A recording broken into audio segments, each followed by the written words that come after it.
मतलब होता है कॉम्पैक्ट सबस्टेशन।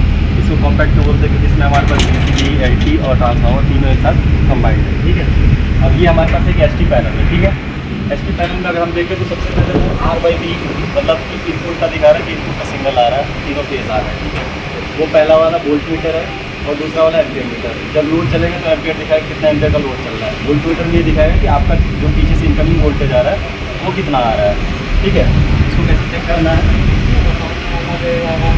इसमें आपका कुछ LED जल रहा होगा। ठीक है, अगर एक और 2 LED जल रहा है तो R और Y हो गया, एक और P जल रहा है तो Y और P और R हो गया। ठीक है, और सिंगल जल रहा है तो जिसका सिंगल जल रहा है उसका फेज वोल्टेज दिखा रहा है। एक नंबर पे जल रहा है तो R फेज का, 2 नंबर पे जल रहा है तो Y फेज का, और 3 नंबर पे जल रहा है तो P फेज का। ठीक है, ऐसे ही आपका ये हो गया एमीटर, ये आपका एम्पियर दिखाएगा। ठीक है, इसको बोलते हैं एनाउंसिएटर। ठीक है, एनाउंसिएटर क्या होता है कि जैसे ट्रांसफार्मर के लिए कुछ फॉल्ट वोल्ट आया तो ये आपको बताएगा कि ये फॉल्ट आ रहा है। अगर ट्रांसफार्मर OTI का मतलब होता है कि ऑयल टेम्परेचर, अगर ऑयल टेम्परेचर हीट अप हो गया, ज़्यादा हीट हो गया तो उसका अलार्म आ जाएगा, और मैक्सिमम हीट हो गया तो ये ट्रिप कर जाएगा। जब ये ट्रिप करेगा तो ये ऑपरेट नहीं होगा, इसके साथ ये ट्रिप का इंडिकेशन आ जाएगा। और इसके नीचे जो ऑक्सीलरी रिले लगी है ना, ये OTI ट्रिप वाली, ये भी ऑन हो जाएगी, टूट हो जाएगी नीचे। अभी मैं इसका डेमो भी करके दे दूँगा। ठीक है, तो इसका ये फंक्शन समझ में आया। अब ये है आपका एक प्रोटेक्शन रिले। ठीक है, इसमें क्या होता है कि हमने इस PCB को एक प्रोटेक्शन रिले के साथ वो कर दिया है, इसमें ओवर करंट और अर्थ फॉल्ट दोनों मिलेगा। तो जैसे ट्रांसफार्मर में आपका ओवर करंट के थ्रू अगर आता है तो ये रिले क्या करेगा, उसको सेंस करके ट्रिप करा देगा PCB को। ना आपके ट्रांसफार्मर में कोई फॉल्ट जाएगा, ना आपके LT में जाएगा, कहीं नहीं जाएगा, ये पावर आगे स्टेबल हो जाएगी। ठीक है, तो उसका ये काम है। इसमें कुछ सेटिंग वेटिंग है वो मैं आपको ज़रूर बता दूंगा। बाकी ये सिलेक्टर स्विच है, इसमें ऑटो और मैनुअल के लिए है, तो हमने अभी मैनुअली कंडीशन में रखा हुआ है, इसको 1 नंबर पर रखा है। ये आपका क्लोज और ट्रिप के लिए है। क्लोज की तरफ करेंगे तो VCB क्लोज हो जाएगा, ट्रिप की तरफ घुमाएंगे तो VCB ट्रिप हो जाएगा। ठीक है, सबसे पहले ये देखेंगे इसका ऑन का इंडिकेशन। अगर ब्रेकर ऑन है तो आपका ऑन का इंडिकेशन आएगा, ऑफ रहेगा तो ऑफ का इंडिकेशन।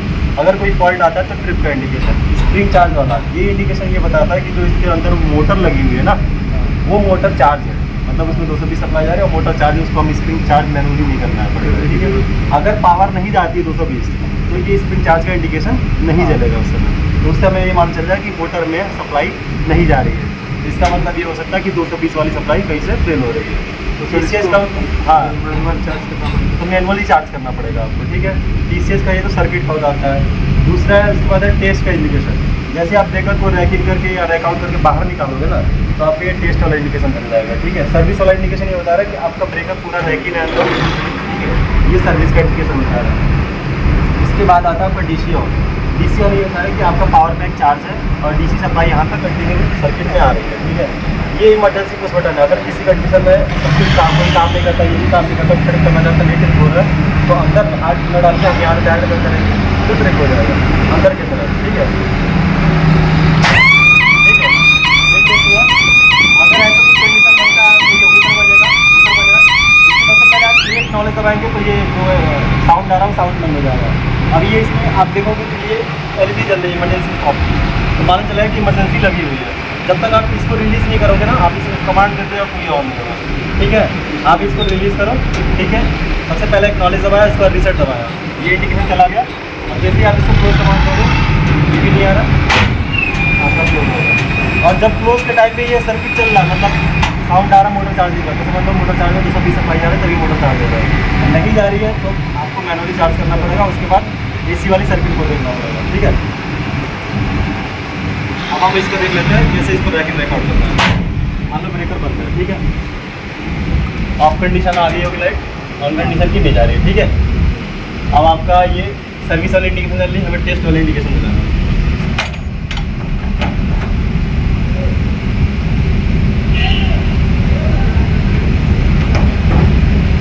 ठीक है, जैसे घुमाते जाइए, कोई ज़बरदस्ती नहीं करना है, एकदम अपने आप मालूम हो जाएगा।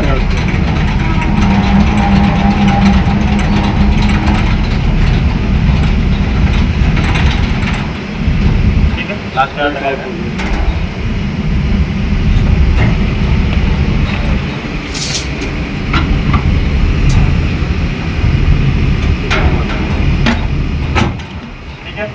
आपका LED जल गया, ये LED बंद हो गया। ठीक है, सेम ऐसे ही जब आप इसको अंदर करोगे, साफ करोगे।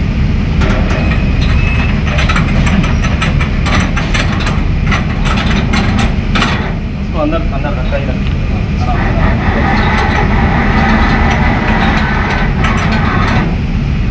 इसको पकड़ना, बस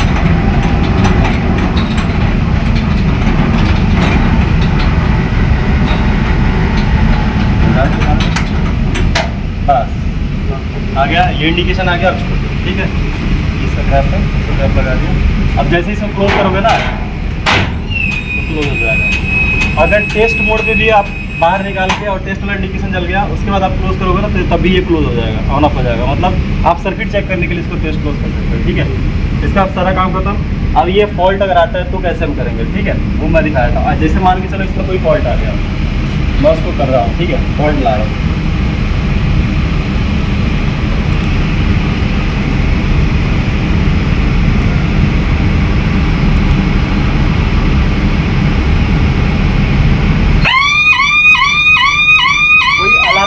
अलार्म हो जाएगा, ठीक है, ठीक है। अब क्या हुआ, ट्रिप का आ गया, उसके साथ ऑफ का चल रहा है, ऑन का नहीं चलेगा, ठीक है। अब ये क्या हो गया, इसमें देखिए लाल कलर का इंडिकेशन आ रहा है, ठीक है, रेड कलर का इंडिकेशन आ रहा है ना। तो ये मालूम चलेगा कि ये मतलब किसी भी कंडीशन में ट्रिप हुई है। अगर यहाँ पे आएगा फेस ओवर करंट लेके तो ओसी लिख के आएगा, अगर ओई लिख के आएगा तो वो आउट फॉल्ट होगा, ठीक है। तो ये यहाँ से होगा था। और इसको रीसेट करने के लिए आप खाली को जनरली कुछ नहीं करना, ये वाली दबानी है, ठीक है, आपको रीसेट हो जाएगा, ठीक है। तो दबा के रखनी है। हाँ, दबा के रखनी पड़ेगी, ठीक है।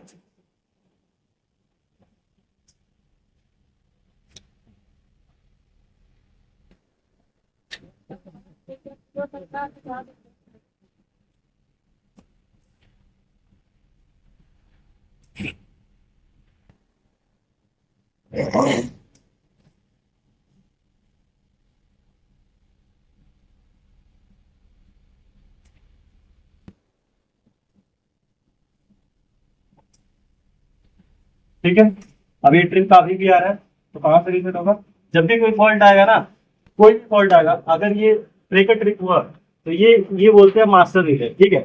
ये ट्रिप होना ही होना है, ठीक है। और जैसे ट्रिप होगा ना तो ये फ्लैग नीचे आएगा, इसको क्या करना है, आपको फ्लैग उठा देना।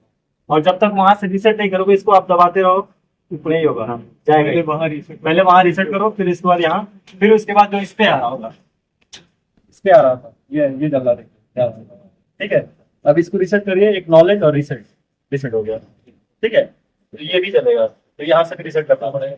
अब जैसे आप इसको रीसेट करो, ठीक है। अब क्या हुआ, अगर ट्रांसफार्मर से कोई फॉल्ट आएगा, अलार्म का आएगा, तो WTI अलार्म, ये वाइंडिंग टेम्परेचर का है, ये अलार्म वाला ऐसे नीचे हो जाएगा जैसे ये नीचे हुआ था। किसी भी कंडीशन में ट्रिप होगा ना, तो ट्रिप तो होगा, तो अगर WTI ट्रिप हो रहा है तो ये भी आएगा फ्लैग नीचे, और इसके साथ साथ ये भी आएगा फ्लैग नीचे, और यहाँ पे ट्रिप का इंडिकेशन आता है, ठीक है। ये ऑयल के साथ भी है और इसके साथ भी, ठीक है, दोनों के साथ में। और कभी भी कुछ होगा तो ये हूटर तो बचेगा ही बचेगा, इससे मालूम है कि आपको कोई ना कोई फॉल्ट आ रहा है, ठीक है। ये पूरा क्लोज। और कुछ इसमें जानना है, WTI क्या होता है, ट्रांसफार्मर है एक बाइंडिंग, ट्रांसफार्मर बाइंडिंग भी है ना, उसके टेम्परेचर को बताता है। अगर बाइंडिंग में टेम्परेचर हीट हो रहा है, ज्यादा टेम्परेचर बन रहा है, उस कंडीशन में क्या होगा, जब टेम्परेचर से सेट किया होगा, अगर उसको क्रॉस करता है तो अलार्म आ जाएगा, और उसको ज्यादा क्रॉस कर लेगा, ठीक है, तो ऑन मानेगा। ऐसे ही आपको OTI को बोलते हैं ऑयल टेम्परेचर, ठीक है, ऑयल में हीटअप आएगा, ठीक है। एक और इसमें ट्रांसफार्मर एक ट्रिप होगा, ये रहा प्रेशर रिलीज, क्या को बोलते हैं प्रेशर रिलीज मोड, ठीक है। अगर ट्रांसफार्मर के अंदर किसी भी फॉल्ट में सर्किट हुआ या कोई प्रेशर बनता है, तो उसके कारण वो क्या होगा, रिलीज बाहर होगा, जिससे वहां से गैस निकल सके, ठीक है। तो वो उसके लिए तैयार लगा होगा। तो ये 3 सेफ्टी आपके ट्रांसफार्मर में दिया, ठीक है। बाकी ये यही आपको अभी सेट करेंगे, तो पहले इसको दबा इसको जो रिसेट करना, अगर ये मतलब जब भी कोई फॉल्ट आएगा, इसमें जो फॉल्ट आएगा वो तो फॉल्ट जलेगा, उसके साथ ये हूटर जलेगा। हूटर को बंद करने के लिए खाली आप एक्नॉलेज दबा दो, ठीक है। उसके बाद आप इसमें वो चेक करो कि कौन सा फॉल्ट आ रहा है। उसके बाद फॉल्ट के हिसाब से अगर वहाँ पे OTI आ रहा है तो लाइट नीचे रहेगा, ट्रिप आ रहा है तो ट्रिप नीचे होगा, और मास्टर भी नीचे होगा। दोनों को रिसेट करने के बाद ही वहां से रिसेट करना है, ठीक है। और कुछ वोल्ट मीटर देखने आता है, ये वोल्टेज एक दबा दे, सिंगल RYB हो गया, और 1 2 LED जलेगा तो RY हो गया, 2 और 3 जलेगा तो Y होती, और 3 और 1 जलेगा P और A। और ये चलता है उसमें। जैसे मान लीजिए इसको लेकर रखो। अब इसका ना एक चीज और हमने दिया ट्रांसफर ये सब स्टेशन में क्या होता है इसे कॉम्पैक्ट वाले में कि इसमें डोर इंटरलॉक भी होता है। जैसे अगर मान लो पावर चालू है और किसी ने गलती से डोर खोल दिया, इस कंडीशन में ब्रेकर ट्रिप है, वो मैं दिखाया था। अभी पावर यहाँ आपकी ऑन है, ठीक है, ठीक है, यहाँ पे ट्रिप होगा क्योंकि यहाँ पे क्या है, ये आपका लिमिट स्विच लगा हुआ है, ठीक है। लिमिट स्विच क्या होता है, सारा सीरीज में है, ठीक है। और जब तक आप इसको ये लिमिट स्विच रीसेट नहीं होगा, मतलब प्रॉपर डोर बंद नहीं होगा, तब तक ये आप उसको ऑन करते जाओ, ऑन ही नहीं होगा, कुछ नहीं होगा, ठीक है। अगर by the way limit switch खराब भी होता तो उसको चेक करना पड़ेगा कि अभी दोनों क्या है, एक पॉइंट पे लगा हुआ है, ठीक है। और जब ये मतलब शॉर्ट होकर आ रहा है, अगर वो ब्रेक होता है फिर वो काम नहीं करेगा, मतलब इसको प्रॉपर क्लोज होना चाहिए, ठीक है। अब इसको अब वहां पे देखिए आपका एलईडी जल रहा होगा, ऑल डोर ओपन है, हाँ ये वाला चल रहा है ना। अब उसको रीसेट करिएगा, रीसेट हो जाएगा।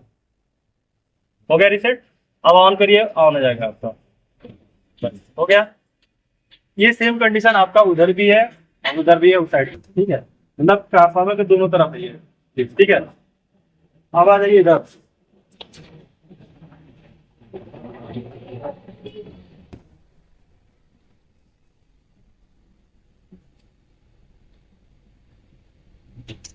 तो बोलते हैं हम ओएलटीसी का कंट्रोल पैनल, एक तरीके से आरटीसी भी बोलते हैं, ठीक है।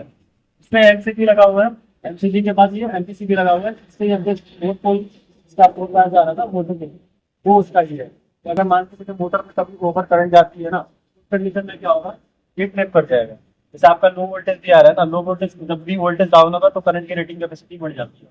उसके कारण ये जो भी हमने सेटिंग किया हुआ है ना, उसके हिसाब से अगर ज्यादा जाएगा तो ये एमपीसीबी ट्रिप हो जाएगी। उस कंडीशन में क्या चेक करना है आपको, ट्रिप हो तो उसके पहले आपको वोल्टेज चेक कर लेना है, वोल्टेज क्या आ रही है। उसके बाद आपको ऑन करना है, ऑन करते समय फिर उसके बाद चेक करना प्रॉपर वोल्टेज आ रही है कि नहीं आ रही, उसके बाद आपको। इसमें क्या होता है कि पीटी का इनपुट वोल्टेज जो भी हमारे पास वो 415 वोल्ट सप्लाई आ रही है ना, यहाँ पे 110 वोल्ट आई, 110 वोल्ट एसी है, ठीक है। तो अगर 110 वोल्ट एसी आ रही है नॉर्मल, तो आपका 11 के बीस का मतलब, और जो वोल्टेज बनाया था वो 415, 416, 418 टॉप बनाया। अब इसमें क्या किया हमने, एक आर सेट रखा है, एक एल सेट रखा हुआ है, ठीक है। आर सेट का मतलब ये होता है कि अगर आर सेट पे जो भी वैल्यू सेट की है ना, और उसका जो भी मतलब वोल्टेज आ रहा है, जब भी वो वोल्टेज के डाउन जाएगा तो आर सेट का मतलब होता है रेस करना, मतलब बढ़ाना, वो बढ़ा देगा। मान लीजिए अगर 410 हमने सेट किया हो, ठीक है। अब क्या होगा, पीछे से वोल्टेज जो आ रही है वो 410 से भी नीचे हो गई, तो ये आर सेट क्या करेगा, उस वैल्यू को नोट करेगा और उसके बाद एक एक रेस कमांड दे देगा। मतलब अगर टैब नंबर 13 पे है तो वो क्या करेगा, रेस कमांड देके टैब को बढ़ा देगा, 14 कर देगा। इससे 410 वाली जो वोल्टेज कम आ रही थी ना, वो 412, 415, 400 स्टेबल हो जाएगा। ऐसे ही सेम एल सेट वाला, एल सेट में क्या होगा कि आपका पीछे से वोल्टेज हाई आ रहा है, ठीक है। और पीछे से वोल्टेज हाई आ रहा है तो हमने ये ले रखा है इसमें एल सेट में कि आपका वोल्टेज 430, 435 से ज्यादा ऊपर ना जाए। अब जैसे ही 435 से ऊपर जाएगा तो ये क्या करेगा, उसको लो का कमांड दे देगा। एल सेट वाला, एल सेट में क्या होगा कि आपका पीछे से वोल्टेज हाई आ रहा है, ठीक है। और पीछे से वोल्टेज हाई आ रहा है तो हमने ये ले रखा है इसमें एल सेट में कि आपका वोल्टेज 430, 435 से ज्यादा ऊपर ना जाए। अब जैसे ही 435 से ऊपर जाएगा तो ये क्या करेगा, उसको लोअर का कमांड दे देगा, 435 से और ऊपर ना जाए और कम हो जाएगा। तो आपका टैप अगर 14 वोल्ट 14 पे है तो उसको करके वो कम करके 13, 12 या 11 पे लाके जितना वोल्टेज को दिए उतना वोल्टेज पे कर देगा। अब मान के चलिए तभी आपका ये काम नहीं कर रहा है, ठीक है। इसको मैनुअल करना है और मैनुअल करके ये ऊपर वाला जो बता रहा है कि ये कह रहा है कि आप आगे बढ़ सकते हैं, टैप को आगे बढ़ा सकते हैं, ठीक है। और ये डाउन वाला ये कह रहा है कि टैप को कम कर सकते हैं। तो हम अगर हमारा भी हम देख रहे हैं कि टैप नंबर 13 पे है, ठीक है। तो जैसे प्लस वाले पे करते हैं तो एक टैप इसका देखिएगा बढ़ेगा, ठीक है। टैप नंबर बढ़ गया, ठीक है। अब हम इसको कम करते हैं तो कम की तरफ घुमाया, टैप आपका 13 नंबर पे आ जाएगा, ठीक है। ठीक, ये हो गया मैनुअल कंडीशन में। ऑटो में तो आपका जैसे ही वोल्टेज जैसे आ रहा होगा उस हिसाब से ये काम करेगा, वैसे ही काम करेगा। इसमें आपको कुछ भी नहीं छेड़ना है। अगर ट्रांसफॉर्मर कोई प्रॉब्लम आती है तो आप मुझसे कांटेक्ट कर लेना, या उससे ट्रांसफॉर्मर का बनता है उससे बात कर लेंगे, बाकी जो होगा हम कर लेंगे, ठीक है। इसमें और ज्यादा कुछ अपने को नहीं छेड़ना है। अब आ जाइए इधर, इसको हम बोलते हैं एंटी ब्रेकर, बताइए इसी बोलते हैं अदर ब्रेकर, ठीक है। इसमें भी आर वाई बी इनपुट दिखा रहा है कि मतलब कितने तो वोल्टेज है, तो वो आ रहा है 0 आ रहा है, ठीक है। इसमें आपको मल्टीपल अंदर भी लगा हुआ है, वोल्टेज 433 440 432 आ रहा है, ठीक है। अब इसको देखना हमें सिंगल फेज वाला वोल्टेज। एक बार दबा दीजिए 1 2 3 आ जाए सिंगल फेज मोड में जाते हैं, ठीक है। एक बार और डाउन करिए एम्पियर आ जाएगा, ठीक है। उसके बाद आप आ जाएंगे 0 वाट आ जाएगा और चला जाएगा। इसमें सारी चीजें हैं आपकी, ठीक है। और ये ऑन ऑफ ट्रिप, अगर ब्रेकर किसी को कहीं तो बस ये ट्रिप वाला सिग्नल दे देगा, ऑफ रहेगा तो ऑफ होगा, ऑन रहेगा तो ऑन होगा। अब इसमें क्या है, ये एमडीयू टाइप पे ब्रेकर है, लेकिन इसको पावर नहीं लगा, जब भी पावर जाएगी तो ये ऑन ही रहेगा, ऑन करते हैं तो ऑन ही रहेगा, बंद नहीं होगा, ठीक है। तो अगर बंद हो जाता है एक चीज वाले बंद हो गया तो इसको, अभी इसमें भी इलेक्ट्रिकल सप्लाई आ रही थी, मोटर की सप्लाई तो कंटिन्यू जा रही है, ये चार्ज हो रहा है, ठीक है। अगर मैं उसको बंद कर दूंगा ना तो चार्ज नहीं होगा, फिर उसके बाद हमें चार्ज करना पड़ेगा, ठीक है। मैनुअली ऐसे इसमें भी लगा हुआ इलेक्ट्रिकल सप्लाई, ठीक है, इसलिए चार्ज है। बाकी टीएलसी वहाँ जैसे ही से है, इसमें भी कर सकते हैं, तो वहाँ से करना है पाएंगे, ठीक है। दोनों और कुछ बताइए क्या आपको।